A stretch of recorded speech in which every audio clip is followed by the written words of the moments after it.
Con this computer. Ahí está. Entonces empezaré por compartir el desktop 1. Ahí está. Entonces. Ay, esto está un poco chumbo. Espérenme un segundito.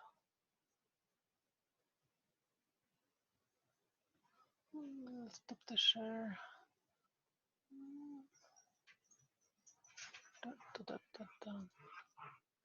Lo voy a mover para acá.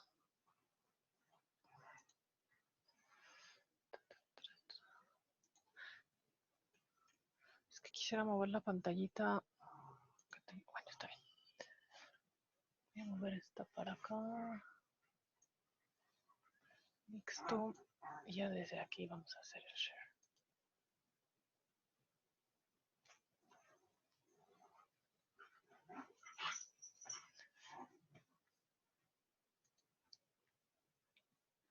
A ver si así se ve mejor.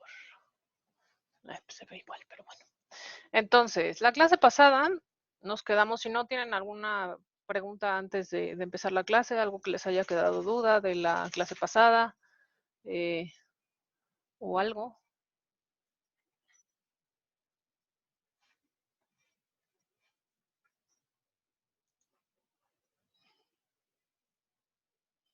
Maestra, una pregunta. Sí. Siempre ya las clases van a ser aquí por Zoom, ¿verdad? Sí, ya esas todas ya van a ser por Zoom. Ya les puse la liga en el canal general para que siempre las tengamos acá en Zoom.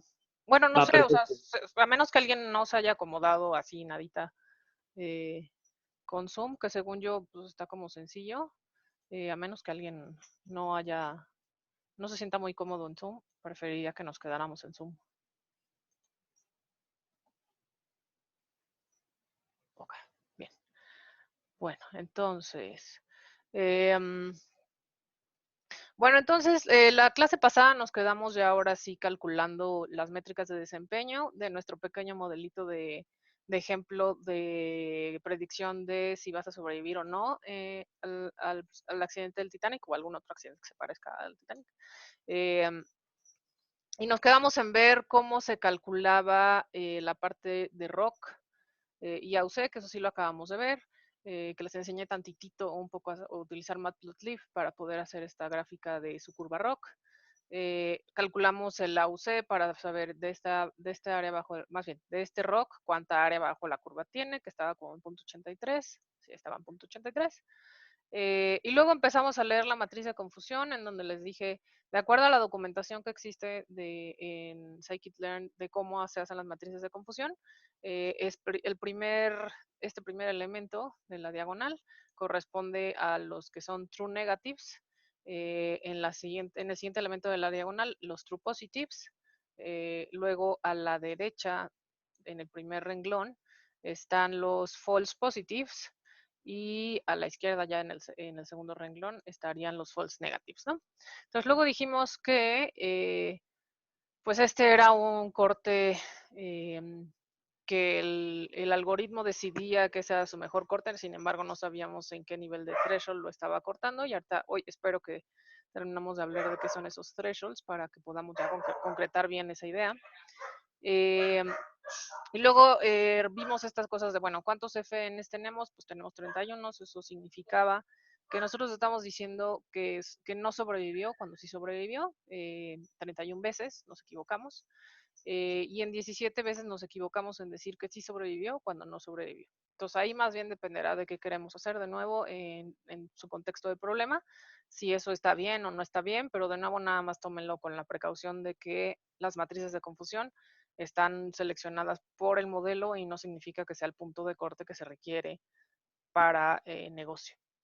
Entonces, luego, ¿qué más? Luego, no sé si acabamos de, no creo que no vimos creo que nada de esto de precision y recall. Entonces, siempre en esta curva ROC, para cada uno de estos puntos, pues dijimos, hay un corte de FPR y uno de TPR, y por lo tanto hay uno de FNR y uno de TNR. asociado. Y por lo tanto podemos sacar recall y por lo tanto podemos sacar precision, donde si se acuerdan, precision tenía que ver con a los que yo dije que sí era que sobrevivían, a cuántos les atiné, o sea, qué tan precisa es la información que yo estoy diciendo cuando te digo la etiqueta positiva. En recall, al contrario, es más bien de las que yo te dije que sí eran, sí sobrevivieron, como qué universo, o sea, qué parte de todo el universo posible de sobrevivientes fue el que agarré, ¿no? Entonces, dependiendo de qué es lo que queríamos, podríamos establecerlos hacia recall o hacia precision, la optimización. Casi siempre es, si prefieres tener menos falsos negativos, es hacia precision, porque ese justo toma en cuenta el del resto que yo me equivoqué. Si quieres hacer optimización hacia más bien de lo que tú digas que sí sobrevivió, estés súper seguro que sí sobrevivió, entonces es una optimización hacia precision. Y si no sabemos ninguna de las dos, o más bien queremos balancear tanto precision como recall, entonces ocupamos la métrica de F1 score para que sea la media geométrica entre precision y recall. También hay otra manera de calcular el F1 score que se llama F beta score, en donde podemos hacerle peso de acuerdo a la variable que estamos seleccionando, pero en general es F1 score. Entonces, aquí lo que estoy tratando de hacer es, vamos a calcular ese precision y ese recall para cada uno de los puntos de nuestra curva. Entonces eso ya también ya existe en un método que se llama Precision Recall Curve, que viene también ya en sklearn, en la parte de metrics. Entonces lo único que hay que hacer es, para que scikit-learn pueda calcular esta curva de Precision y Recall, lo único que le tenemos que pasar son los datos, las etiquetas reales de nuestro set de pruebas y los scores que obtuvimos para nuestro set de pruebas. Recuerden que cuando obtuvimos esto de predictions scores, lo que hicimos fue obtener esta matriz en donde teníamos las probabilidades para la etiqueta 0 y las probabilidades para la etiqueta 1, o los scores de probabilidad, que dijimos que no eran necesariamente probabilidad, pero los scores. Entonces, dado que nosotros queremos saber para la positiva, porque es la que nos interesa en este modelo, entonces vamos a tomar el primer elemento de esta matriz que nos está dando los scores para la etiqueta 1. Entonces, por eso es que estoy tomando aquí de este lado. De esos scores, solo me interesan los que están asociados a la etiqueta 1 para que yo pueda hacer mi precision y mi recall a través de esa etiqueta, ¿no? O a través de este positivo. Entonces, esto lo que les va a regresar son 3 listas otra vez o 3 arreglos. Primero les regresa Precision, luego les regresa Recall y una cosa que le llama Thresholds, que es de la que he estado platicando un poquito cada vez que digo del rock y la curva, y que los puntos de corte y así. Precision entonces será cada uno de los puntos que yo tengo asociados con mi TPR, FPR, también tiene esta parte de su Precision, que son estos numeritos de aquí. Luego también viene su Recall, y luego viene esta parte de los thresholds. Ahora, casi siempre te los va a ordenar, o bien te pone los de precision más alto hasta arriba, o los de recall hasta arriba, y entonces se hace el orden al revés. El chiste es que van como uno arriba y el otro abajo. Y ahorita les explico por qué va en ese sentido. Entonces, podemos graficar esa curva, así como existe la curva ROC, también se puede graficar esta curva de Precision and Recall, que en particular se ocupa mucho, sobre todo en proyectos de impacto social, de gobierno. Bueno, en general se debería de aplicar hacia todos los proyectos en una cosa que se llama Precision at K y Recall at K, que nosotros no vamos a ver, pero básicamente consiste en tomar en cuenta el número de recursos finitos que tenemos para resolver ese problema, ya sea personas, dinero, recursos materiales, o sea, escritorios, camas, doctores, cosas por el estilo, pero nosotros ahorita no lo vamos a ver así, pero casi siempre para eso sirve esta cosa de poder graficar su precision y recall. Entonces, para cada punto en la precisión también hay un recall asociado. Y así como vemos en el rock que tenemos que hacer un trade-off entre pues cuánto quiero equivocarme o cuánto no prefiero equivocarme, entonces en Precision and Recall lo que sucederá es que en la parte del eje de las X está el recall, en porcentaje también, de 0 a 1, y en Precision también irá de 0 a 1 sobre el eje de las Y, en donde si nos paramos en cualquier punto, lo que estamos diciendo es que para este punto, por ejemplo, tenemos toda la precisión del mundo, o sea, le atiné a que todo lo que yo dije eh, estuvo bien, fueron los true positives correctos. Sin embargo, tengo 0 de recall, o sea, realmente no le estoy atinando a nada, o sea, y eso fue porque pues, no le atiné de todo el universo que tenía disponible, pues no le atiné, o tuve falsos negativos en 0, ¿no? Conforme voy avanzando en esta curva, entonces empieza a hacer un trade-off otra vez entre en qué punto quisieras balancear el porcentaje de recalls versus el porcentaje de precision. Entonces se supone que aquí ustedes deberían de poder seleccionar como más o menos cuánto es lo que quiero tener de recall o cuánto es lo que quiero tener de precision para saber cuánto estoy esperando equivocarme, ya sea en precision o ya sea en recall. De nuevo, esta forma de hacerlo pues es solo para verificar o ver, visualizar cómo está este trade-off. Sin embargo, si queremos hacer un balance más adecuado, entonces mejor ocupamos F1 Score. Em, ¿Dudas de esa curva Precision and Recall?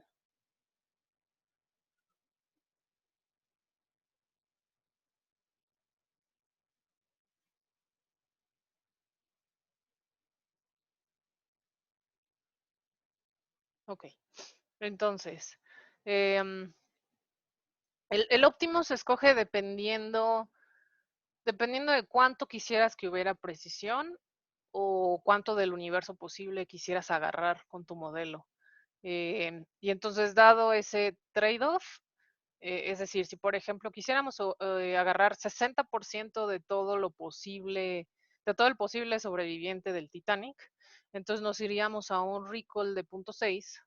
Entonces veríamos, bueno, en 0.6, si eso es lo que yo necesito, 60% de todo el universo posible de sobrevivientes, estaré por ahí de 0.80 y tantos de precisión. O sea, no está nada mal este modelo. Eso significa que de cada vez que yo estoy diciendo, de cada 10 que yo estoy diciendo que sobrevivió, 8 de ellos estoy segura que lo estoy haciendo correctamente y con eso estoy agarrando el 60% de todos los posibles sobrevivientes del Titanic. No sé si se entiende esta manera de leerlo.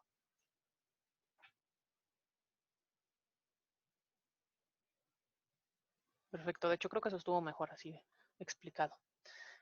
Bueno, entonces luego les dije, bueno, pues esa es una manera, ¿no? O sea, si quieren saber, o sea, si tienen esa manera de saber la restricción a cuánto quisiera agarrar de versus cuánto tengo, cuánto voy a tener de precisión. O bien, pues casi no quiero equivocarme en lo que yo diga, entonces debería de poner primero precisión y luego definir cuánto tengo en eso de recall. Luego viene entonces esta parte del F1 score, en donde, pues si yo no quiero tomar esa decisión, o más bien no tengo suficiente información para poder definirte si es esta la precisión y es este el recall que yo necesito en este problema, entonces se lo dejamos a el F1 score, que lo que va a tratar de hacer, esta es una medida armónica entre precision y recall y va a tratar de balancear ambos como para tener el punto óptimo en el que no esté tan mal la precisión y no esté tan mal el recall, y entonces ese les dará el F1 score. O esa es la idea que viene detrás del F1 score. En particular, la implementación que viene de F1 score en scikit-learn nos va a quedar cortita, porque todo en las métricas de la API de scikit-learn que termine con algo que diga score, lo que les está regresando es un solo número para todo el modelo. Y como ya dijimos, a veces un solo número no nos da como mucho, o sea, no nos da mucho contexto. Puede sonar que esté bien el modelo, pero realmente no sabemos cómo se está comportando para cada uno de los puntos de corte del rock. Entonces, para calcular el F1 score, solamente tienen que buscar esta de F1 score, que también está en metrics, que de nuevo ahora le tienen que pasar las etiquetas reales versus las etiquetas predichas por el modelo. De nuevo, yo no le estoy dando un corte, el modelo selecciona cuál es el mejor modelo, el mejor punto de corte, en donde le estoy indicando además que la etiqueta positiva en nuestro caso es la etiqueta 1. Y para eso me dice, bueno, pues tu F1 score está en 0.75. Eso significa que está suficientemente bien balanceado, no está tan mal, pues, pero podría ser mejor. Mientras más alto sea el F1 score, significa que estoy agarrando mucho más del universo, equivocándome menos en la precisión. Pero pues de nuevo es como, pues tal vez no hay suficiente información para poder decidir un punto de corte. Entonces, dado que necesitamos saber para cada punto de corte cuál es el F1 score asociado, si es que quisieran ocupar esa métrica para poder decidir en qué punto de corte tengo que dar decidir si esto arriba de esto es 1 y abajo de eso es 0. Entonces vamos a hacer una pequeña implementación. Solo les voy a dejar o sea, solo vamos a hacer esta serie de códigos, solo lo vamos a hacer una sola vez. Luego al final les voy a poner la función que hace estas cosas que estamos haciendo ahorita, como para que ya nada más después la puedan ocupar en cualquier otro lado. Entonces, también para este Precision Recall, dado que yo puedo hacer esa curva, pues existen sus correspondientes thresholds. No necesariamente los thresholds de Precision Recall corresponden a los thresholds de TPR y FPR, que son los que están asociados a la curva ROC. Algunos de ellos sí van a ser un match, otros no. Entonces lo que vamos a hacer es aprovechar que ambos tienen estos thresholds y que los vamos a poder unir a través de cierto punto. Aquí lo que estamos buscando es que yo pueda tener una tabla en donde podamos ver todas las métricas que tenemos asociadas para cada punto de corte y que con eso podamos definir cuál es el mejor punto de corte para nuestro problema. Entonces voy a empezar a armar esa tablita acá abajo, en donde lo primero que haremos será calcular los F1 scores para todos los thresholds que están asociados a Precision y Recall.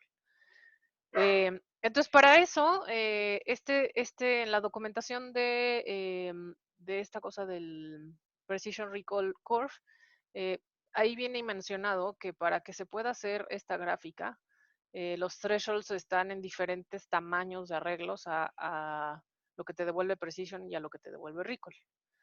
¿Se acuerdan que cuando hicimos esta cosa de Precision Recall Curve nos regresó 3 arreglos? Precision, Recall y Thresholds.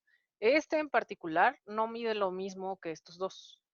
Entonces, dado que necesito que midan lo mismo para que formen parte de la misma tabla, le vamos a agregar ahí un numerito más que no importa ahorita o sea, pueden ponerle el número que se les antoje, yo le voy a poner el 2, pero pueden dejarlo como un 1, y justamente ese 2 es para ver que es inventado, que no forma parte del dataset original.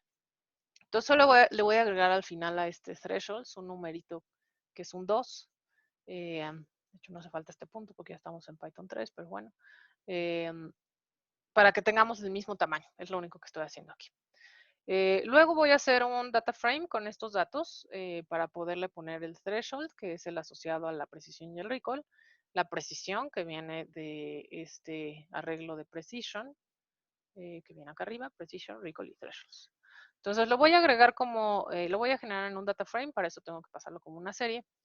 También lo puedo haber puesto como arreglo, no importa, pero bueno, aquí lo puse como si fuera series, ya nada más para ponerlo. Y me devuelve este data frame que tiene, no sé si le puse head, no, tiene 20 observaciones, en donde esta es la precisión asociada para este recall, esta es la precisión asociada para este recall, y así. Como les decía, o bien la precisión va aumentando o bien va disminuyendo, en cuyo caso recall se tiene que acomodar al revés. Eso es por el trade-off, no puedo tener los dos en uno, es como FPR y TPR y FNR y TNR, es la misma cosa. Entonces tengo que empezar a buscar cuál es el mejor punto en donde se cumplen las reglas o restricciones que yo tengo a mi problema. Entonces ya tengo este data frame que tiene nuestro threshold, la precisión y el recall. Ahora también tengo los datos de mi TPR, FPR y un threshold, que son los que vienen de la curva ROC. Luego voy a generar esta parte de agregarle el F1 score, que es lo que estábamos queriendo hacer en este lado, dado que aquí solamente tenemos un solo F1 score para todo el modelo. Ahora queremos saber el F1 score para cada uno de estos puntos. Porque si recuerdan, la forma en la que se calcula el F1 score era multiplicando precision por recall entre precision más recall 2 veces eso, ¿no? O sea, la media de esa cosa. Entonces vamos a calcular alguien anda desmuteado. Déjenlo, lo muteo. Mierda, acá está. Entonces, lo que vamos a hacer ahora entonces es agregar ese F1 score, pero calculándolo con el precision y recall, ¿no? Que aquí está la fórmula asociada. Entonces, para cada uno de estos puntos, yo ya tengo el F1 score. Y aquí está asociado, ¿no? Hay un momento en el que el F1 score es el máximo, que digamos es el punto en donde está mejor precision y recall, y a partir de ahí baja. Y antes de eso sube, ¿no? Que es justo este comportamiento de voy subiendo, subiendo, subiendo, subiendo, subiendo, subiendo, hasta que llego a un punto máximo, que es este 76, 63, y luego de ahí empiezo a bajar, aunque aquí hay otro, por ejemplo, de 76, 84, ¿no? Que es justo dónde está el mejor trade-off entre precision y recall. Por eso justo, si no sé cuál hacerlo, pues entonces puedo ocupar F1 Score para decir, pues esta parece el mejor balance. Entonces ya tengo esta tablita que tiene Precision, Recall y F1 Score. Lo siguiente que voy a hacer es pues hacer una tablita que tenga TPR y FPR junto con sus thresholds, que aquí es lo único que hice. Ya teníamos por aquí arriba estos arreglos que vienen del Rock Curve, que se llamaba TPR, FPR y thresholds del Rock. Y entonces esto me devuelve este otro data frame. Entonces me faltan todavía los FNRs y los TNRs. Entonces solo tengo FPR y TPR. ¿Se acuerdan que de las definiciones que hicimos sobre TP, FP, TN y FN, en particular para este problema, dado lo que dijimos que era positivo y que era negativo, TP dijimos que el modelo predecía que sobreviví, y sí sobrevivió. FP es que sobreviví, yo dije que sobreviví, pero realmente no sobrevivió. En TN es que yo dije que no sobrevivió y efectivamente no sobrevivió. Y en FN dijimos que yo predije que no sobrevivía y sí sobrevivió. Ahora, TPR es ese mismo número de TPs, pero en porcentaje. Igual TNR es un porcentaje, igual FNR es un porcentaje y FPR es un porcentaje. Eso significa que el máximo valor es un 1 o 100, como quieran ver.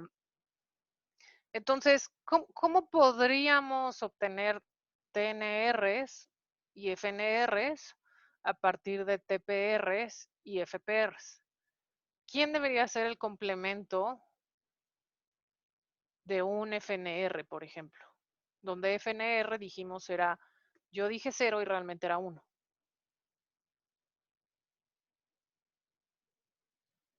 ¿A alguien se le ocurre cómo? 1 menos falsos positivos, en donde justo yo dije, en un falso Yo dije que positivo. era 1 y era 1, ¿no? Ajá. Sí, justo. Entonces, en un true negative estará asociado a los false positives, es el complemento del false positive, porque en el false positive yo le dije, pues es 1 y realmente era un 0. Y entonces ahí me estoy comiendo cosas que eran de los TNRs. Entonces, TNR se obtiene a través del complemento de 1 menos lo que yo ya tengo en los FPRs. De igual manera, cuando yo ya tengo qué chistoso, ¿por qué solo salió ese? Okay. Estuvo muy chistoso. Esperen, es que no sé si eso se actualizó o no se actualizó. En cuyo caso debería actualizar en este momento. ¿Dudas de eso de cómo se obtuvo el TNR? Lo mismo va a pasar con... ahí ya me pasé. Acá. No, sí los tengo mal. Ahorita los agrego. Lo mismo va a pasar con el FNR. El FNR estará asociado a los TPRs. ¿Tiene sentido o no tiene sentido eso? Es el complemento de. Déjenme nada más actualizo esta.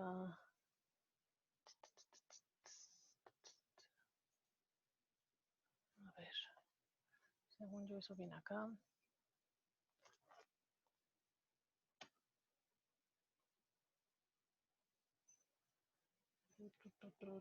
Acá está. Entonces me falta. Dejen. Comiteo de una vez esto antes de que se me olvide. Porque no sé por qué no lo teníamos ahí.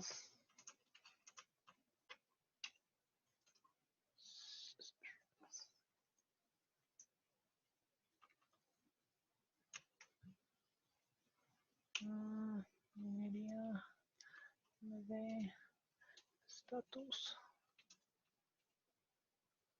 Qué chistoso. A ver.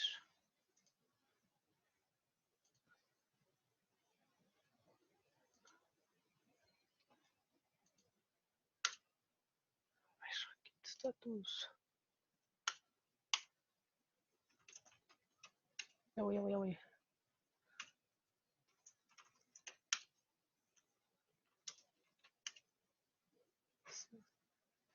Qué chistoso estuvo esto.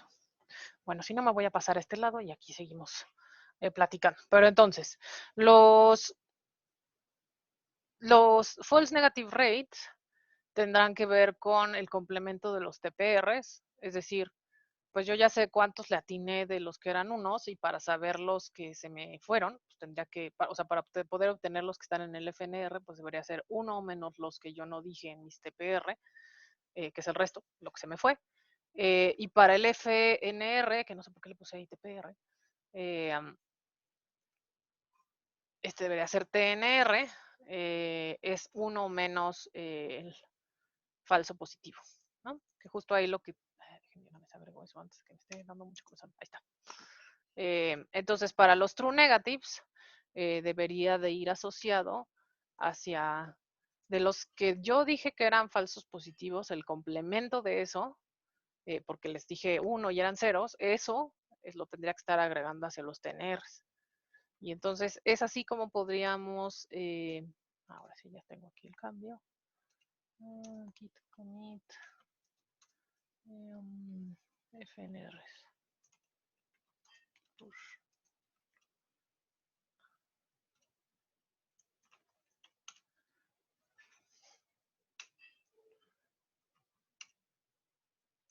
Es ahí en donde deberíamos poder, así como deberíamos poder jalar los o calcular los TNRs y los FNRs, ¿no?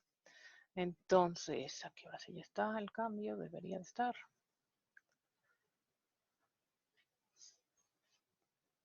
¿Dudas de esa cosa de cómo vamos a calcular el TNR y el FNR? Eso según yo, aunque les quede claro bien de dónde viene, entonces ya estamos de gane en qué es TNR, FPR, TPR y TNR. Ay, ya me pasé. Acá está. Entonces sigamos en esto. ¿Dudas de eso? Ah, qué chistoso, ¿por qué no se actualiza esto? Bueno, whatever. Entonces, voy a pasar a este lado porque ya no sé qué pasó allá. Entonces vamos ahora a poner sobre los que tenemos los TPRs y los FPRs que vinieron del ROC, vamos a calcularles sus TNRs y sus FNRs para poder tener el renglón completo de todas las métricas que necesitamos. Entonces aquí solamente le estoy agregando la columna de TNR y de FNR basado en la definición que pusimos acá arriba, en donde TNR es 1 menos FPR y FNR es 1 menos TPR, ¿no? Ya con eso ya lo vamos a tener en porcentajes y ya tenemos todo completo. Entonces eso significaría que TPRs más FNRs debería sumar 1 y FPRs y TNRs debería sumar 1 porque son todos los elementos que existen o en porcentaje todos los elementos que existen de cada una de las etiquetas. Entonces eso nos permite generar este otro data frame en donde vamos a unir lo que teníamos de precision con lo que teníamos de recall con lo que tenemos ahora de TNRs y FNRs, que es de donde sale esta tablita, ¿no? Ya que tengo eso, pues entonces ya nada más me falta, no, de hecho ya lo uní todo, ya tengo Precision, Recall, F1 Score, TPR, FPR, TNR y FNR. Entonces ya por fin tengo la tabla que tiene toda la información que necesitamos para poder tomar una decisión a partir de qué punto yo voy a decir que algo que una persona sí va a sobrevivir o que una persona no va a sobrevivir. Entonces, ¿se acuerdan que cuando vimos al principio dijimos, bueno, ¿qué deberíamos de optimizar? ¿Falsos negativos o falsos positivos? Luego dijimos, bueno, pues falsos negativos porque estaría privando de recursos con los que puedo hacer que alguien sobreviva pensando que no sobrevivió, ¿no? Que eso sería peor. En fraude, que creo que va a ser un poco más sencillo de explicarlo con fraude, en fraude, existen otras métricas de negocio que están interesantes de ver, por eso ese problema es como más interesante porque abre el panorama a otro tipo de KPIs. Puede ser interesante el medir, por ejemplo, que no quiero molestar tanto a clientes de tipo premium. Y entonces prefiero equivocarme más que molestarlos de hablarles. porque uno podría exponer que lo estoy haciendo mal, porque es un falso positivo y cosas por el estilo, eso que tiene un poco más con mercadotecnia. Otra podría ser pues es que si necesito, o sea, si vas a tener muchos falsos positivos, entonces necesito más personas que estén verificando si efectivamente eso es algo que sí pasó así o no. Que en cuyo caso pues tendría que tener personas asociadas y les tengo que pagar un salario para que puedan ayudarme a administrar los falsos positivos. Eh, Falso negativo en este caso sería decirte que no fue fraude y sí hubo uno, que tal vez para muchos bancos es más fácil de administrar ese error y comérselo eh, que el llamarle a una persona y decirle que tuvo fraude cuando no tenía. Depende del cliente, depende del banco. Habemos unos que preferimos que nos esté, bueno, dado que ya sabemos cómo funcionan los FPs y así, habemos otros que preferiríamos que nos estuvieran mandando no de manera tan intrusiva, sino en un mensaje, esto parece que es fraude, sí o no, y ya, y así, que de hecho es así como han ido evolucionando un poco los sistemas de alerta de fraude. Pero suponiendo que eventualmente su cliente les dice, bueno, dado todo esto que me estás diciendo, pues no puedo comerme más de 5% en fraude, o eso significaría no puedo tener más del 5% de NFNRs, o no puedo equivocarme más del 5% en falsos positivos, o si sé cuánto cuesta un falso positivo en dinero, no puedo gastar más de 3 millones de pesos en equivocaciones. Dale como sea. Esa información son las restricciones que nos permiten a nosotros tomar la decisión de en dónde debo de hacer mi punto de corte para poner esto en producción. Entonces, suponiendo en este ejemplo, lo que les estaba poniendo acá abajo es, si solo estuviéramos dispuestos a tener 5% de errores en mi predicción de 1, ¿qué porcentaje de TPs tendremos, con cuánta precisión y con cuánto recall? A lo que me estoy refiriendo con esta pregunta es, si no puedo tener más que el 5% de falsos positivos, ¿qué punto de corte ustedes seleccionarían? ¿Cuántos TPs tenemos para eso? O cuántos, más bien, TPR, ¿cuánto tenemos de eso? ¿Cuánto TNR? ¿Cuánto FNR? ¿Cuánto recall? ¿Cuánto precision? ¿Y qué punto es en particular? O sea, ¿qué threshold está asociado? ¿Alguien se le ocurre o alguien ve ese punto?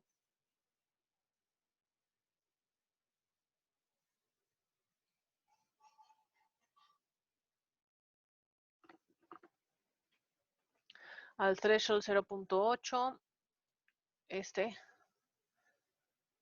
ok. ¿Alguien más opina que es otro?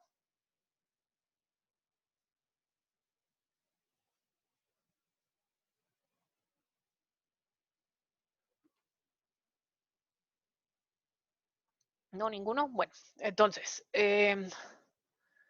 lo que sucede en entonces es que si ya el negocio me dijo que no puede tener más del 5% de errores, que en particular para nosotros errores ahorita son falsos positivos porque nuestra clase positiva es el 1. Entonces sí, efectivamente, si fuéramos estrictos en ese punto 5, pues entonces este de acá arriba pues ya se está pasando porque tiene 0.55, o sea, 5.55 de fraude, que también ahí sería, bueno, ¿estás dispuesto a comer 5.55 o de plano no? O sea, menos de 5. Si fuera estrictamente menos de 5, entonces efectivamente nuestro punto de corte se queda en punto 8. Eso significa que tenemos 55% de lo que nosotros decimos, PR, con 5% de FPR, 95% de TNRs y 44% de falsos negativos, ¿no? Eso significa, o por lo menos la suma de TPRs más FNRs, eso es los que yo le atiné versus los que se me fueron, suma 1, y FPRs y TNRs debería sumar 1, ¿no? Que es 0.96 casi y 0.04, que efectivamente sí. Entonces, desde la matriz de confusión ya estábamos viendo que este modelo está más asociado a hacer correctamente la predicción de ceros que de unos. En cuyo caso, bueno, está bien, nada más queremos saber que esto se comporta mucho mejor con predecir los ceros que los unos. Y eso es porque hay más ceros que unos, ¿no? Que ahí podríamos hacer algún tipo de estrategia al respecto para volver a balancear, pero si nos quedáramos con este punto de corte, entonces esperaríamos que la mayoría, o sea, después de tener un set de datos de 200 y cacho elementos aquí, encontramos que que en porcentaje, el 55% de lo que diremos caerá en un TPR, el 95% caerá en un TNR, de los posibles que habían de etiqueta 0, de los posibles que había con etiqueta 1.55. El resto se irán hacia falsos negativos y el resto de los TNR se irán a falsos positivos, ¿no? Ahora, ¿eso está bien o mal o cuánta precisión tengo? Para eso nos servirá este otro punto. Entonces, dijimos precision tiene que ver con los falsos positivos. Entonces, por lo menos de este 55% que yo estoy diciendo, estoy completamente muy segura, estoy 0.9, que lo que te estoy diciendo realmente es, ¿no? Entonces, eso está interesante. Tengo alta precisión. No así con tanto recall, justo porque pues, se me están yendo muchos hacia los FNRs. Entonces, por eso tengo 0.5 en recall. Esto significaría que si ese fuera el punto de corte, obviamente pueden agarrar ese o hacia abajo, pero pues claramente el punto más cercano a mi restricción es el que agarrará la mayor cantidad de cosas en los mejores puntos, ¿no? Si lo pongo más abajo, pues estoy perdiendo algunos puntos, tal vez estoy ganando otros en recall, pero según yo, ese no era ahorita este momento. Si ese fue entonces si ese fuera el threshold o el punto en el que estamos nosotros seleccionando, entonces lo que sucede es que cuando pasemos esto a producción, pondremos los predictions y todo lo que sea, pero dado el score que nos está devolviendo el modelo, nosotros haremos el cambio a decirle que es 0 y que es 1.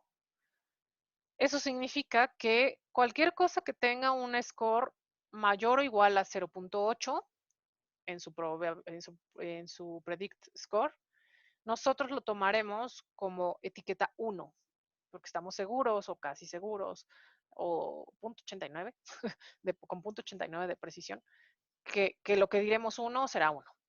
Lo que esté abajo de ese threshold o ese score que sea menor a 0.8, entonces nosotros lo etiquetaremos con un 0.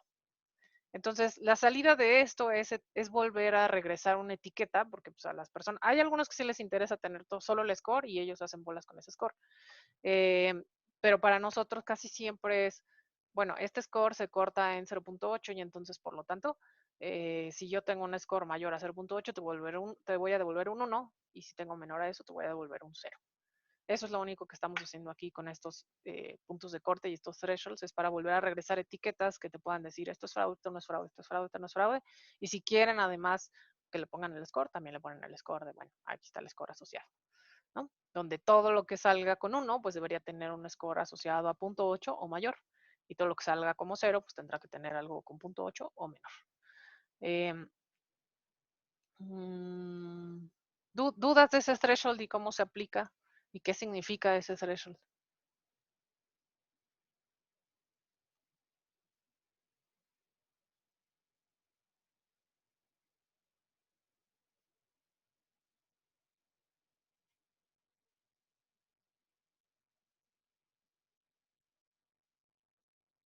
Ok. Bueno, si no, ahí me van poniendo sus preguntas en el Inter. Bueno, entonces lo único que sucedió más acá abajo es que justo pues que qué flojera estar haciendo todas ese código en diferentes lugares y lo voy a estar ocupando seguido. Entonces lo hice más bien en una función en donde tengo asociados los dos data frames que estábamos creando, los mergeo y te regreso a la tablita a través de la cual vamos a tomar esa decisión. Eso es lo único que estaba pasando ahí. Entonces, con eso tenemos la primera solución ya hecha. Entonces, se supone que ya sabemos hacer árboles en scikit-learn, ya podemos hacer nuestras métricas, ya sabemos hacer nuestro ROC, ya sabemos interpretar cada una de estas cosas y además podemos armar nuestra tabla de decisiones en donde tenemos todas las métricas que necesitamos en un solo lugar. Entonces, ahora pasaremos a la segunda solución, en donde la segunda solución, lo que habíamos dicho es que en esa más bien nos interesa hacerlo pues ya bien o por lo menos enseñarles cómo se hace con cross validation. En donde cross validation habíamos dicho que se refería a poder partir su dataset de entrenamiento en pequeñas ventanas que pudieran ser que tuvieran interacción o no, o sea, con elementos que se pueden repetir o no en su set de datos de pruebas, dependiendo de qué querían hacer, ¿no? Si permitían hacer reemplazo, o sea, que puede existir elementos en sus sets, de sus diferentes sets de pruebas durante su folding, entonces estaban aumentando la varianza, eh, tal vez asegurando justo que no tuviéramos un sesgo. Si no lo quieren hacer así, entonces estamos haciendo ventanas en donde nunca se intersectan los elementos que forman parte del set de pruebas y siempre le estamos enseñando cosas nuevas o nuevas con respecto a pruebas. Entonces, para poder hacer eso, lo pueden hacer a mano en scikit-learn. Bueno, y eso a mano, o sea, ya existen los métodos para hacerlo, pero está como muy talachudo también. Entonces, les voy a enseñar esta parte que es la solución 2, es ocupando cross-validation. ¿Cómo podemos hacer cross-validation en scikit-learn? Entonces, en scikit-learn existe este método que se llama kfold, que es justo el cross-validation que nosotros vamos a ocupar, en donde k se refería al número de sets que voy a generar o el número de folds que voy a generar a través del set de entrenamiento. Entonces, lo único que voy a cambiar aquí es que vamos a hacer 10 diferentes árboles, cada uno con su entrenamiento y cada uno con su set de pruebas. Entonces, lo que voy a hacer es solamente voy a empezar otra vez con un decision tree, a poner la configuración que nosotros necesitamos de sus hiperparámetros. Lo vamos a poner ahora como Gini, que dijimos que es otra forma de medir entropía o ganancia de información, que es muy parecido a cómo se mide entropía. Y aquí le voy a poner que para que seas un nodo hoja tienes que tener 5 elementos. Si tienes más de eso, todavía te puedes seguir dividiendo. Y de nuevo esta parte de la semilla con la que vamos a crear los números aleatorios o las cosas aleatorias que funcionen dentro del decision tree. Luego voy a generar un diccionario que va a guardar todos los resultados de cada uno de estos folds, porque después lo que haremos o lo que sucede en un cross validation es que después de haber generado los K modelos con sus diferentes sets de entrenamiento, lo que hacemos es promediar. Eso lo hacemos justo para que se evidencie que si estoy muy sesgado al set de entrenamiento o a un set de entrenamiento, las cosas van a salir muy diferentes. Y entonces puede salir cada uno con diferentes scores y el promedio me mostrará, con todo lo que eso conlleva, eh, como más o menos cómo me va a ir en TPRs, FPRs, TNRs, dado que ya lo dividí en 10 diferentes sets, ¿no? Entonces aquí voy a generar un diccionario que me va a guardar todos los valores asociados a cada uno de los folds. Voy a generar un kfold con 10 folds. Entonces esto le está diciendo, bueno, estoy generando un elemento que va a tener 10 diferentes folds. Por aquí le tengo que poner esta cosa de los splits para poder ir guardando dentro del diccionario a qué split corresponde y después para hacer todas las métricas asociadas. De nuevo, esto no va a ser la forma en la que lo haremos, solo es para que vean cómo funciona el kfold.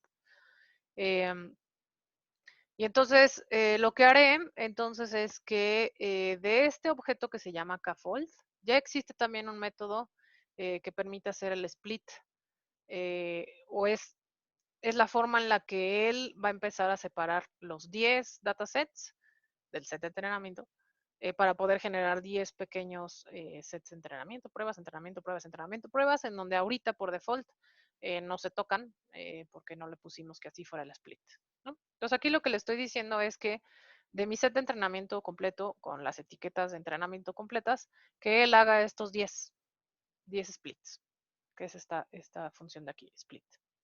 Eso me regresará entonces una serie de índices en donde me marcará estos elementos de tales índices forman parte del split 1.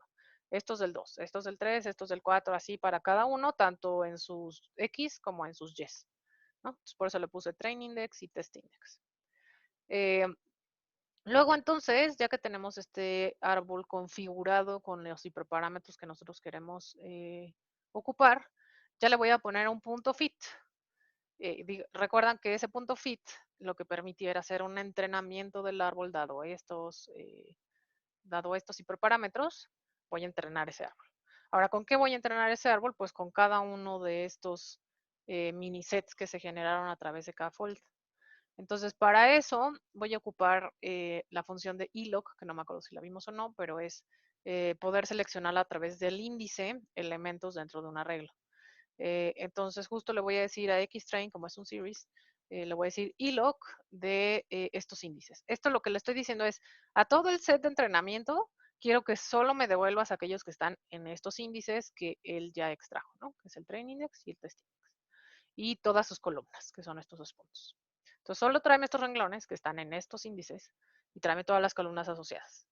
Y luego lo mismo para el JTrain. El JTrain solo tenía una sola dimensión, que son las etiquetas asociadas. Y entonces ahí le voy a decir, solo devuélveme las etiquetas asociadas al set de entrenamiento con el que yo estoy haciendo este entrenamiento. Esto va a suceder 10 veces, por eso está en un for. Esto va a suceder 10 veces, porque 10 veces estoy haciendo un fit. Entonces, para no perder los datos, los voy a ir guardando en el diccionario que generamos acá arriba. Entonces, voy a generar entonces para cada fold, pues todas las posibles cosas que pueda sacar, ¿no? Entonces, lo primero es que le daré un nombre para saber qué fold es este o qué split es este. Entonces aquí debería de venir un 1, 2, 3, 4 y así. Entonces por eso tengo este numerito que se llama split, que está acá, ¿no? Que empecé con un 1. Y que luego conforme va aumentando el ciclo for, nada más le estoy poniendo más igual a 1 para que vaya 2, 3, 4 y así. Eh, entonces, digamos que este es el que nombra, ok, este es el fold 1 y por adentro el elemento que le estoy asociando o el valor que le estoy asociando es otro diccionario. Eso es, para fold 1, o sea, la llave fold 1, le estoy generando otro diccionario adentro en donde voy a guardar las etiquetas que predije, los scores predichos, que son con predict proba y predict normal, cuáles eran los X test asociados y cuáles eran los Y test asociados, ¿no? Que vienen del set de entrenamiento en estos índices. ¿Dudas de qué estoy haciendo aquí? O sea, aquí básicamente lo que hice fue todo lo que hicimos en la solución 1, solo lo puse en un for para poder decir, bueno, voy a hacer entrenamiento sobre cada uno de los folds, guardando toda la información posible que tenga de cada fold, y eso es qué labels predije, qué scores predije, con qué set de elementos se hicieron estos entrenamientos, que en nuestro caso son los test, porque forman parte del set de entrenamiento o el de validación, para que yo pueda después hacer todas las métricas que hicimos de FPR, TNR, FNR y todas esas cosas. Y mientras pasa cada uno de estos entrenamientos, pues de una vez también lo voy a ir imprimiendo para que vean cómo se va cambiando las configuraciones o los resultados de los árboles. Entonces, aquí lo único que está pasando acá abajo es que se está imprimiendo por cada árbol que yo generé dentro de estos 10 folds, me está generando cómo fue el output de ese árbol. Entonces, aquí está el primero, aquí está el segundo, que es diferente, acá está el tercero, que es diferente, acá está el cuarto, que es diferente, acá está el quinto, que es diferente, acá está el sexto, que todavía es más diferente. Yo creo que el sexto se parece al primero. No, el primero está como muy denso. Y así para cada uno de los árboles que estamos generando allá arriba, se genera su estructura. ¿Qué nos está queriendo decir o sea, todos estos cambios en cada uno de estos diferentes folds? ¿Está bien que estén cambiando tanto? ¿Está mal que estén cambiando tanto? ¿O qué opinan? Bueno, preguntas en particular de este pequeño for que hice para tener los K-folds, de cómo se ocupa K-fold, de qué es lo que queremos hacer con eso.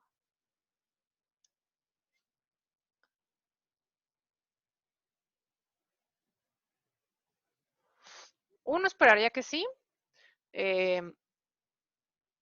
eso significaría que los elementos del set de entrenamiento tienen mucha varianza y depende de cuáles ocupes para entrenar es cómo le va en su desempeño en su set de validación. Entonces, tú esperarías sí efectivamente que se parezcan un poco más.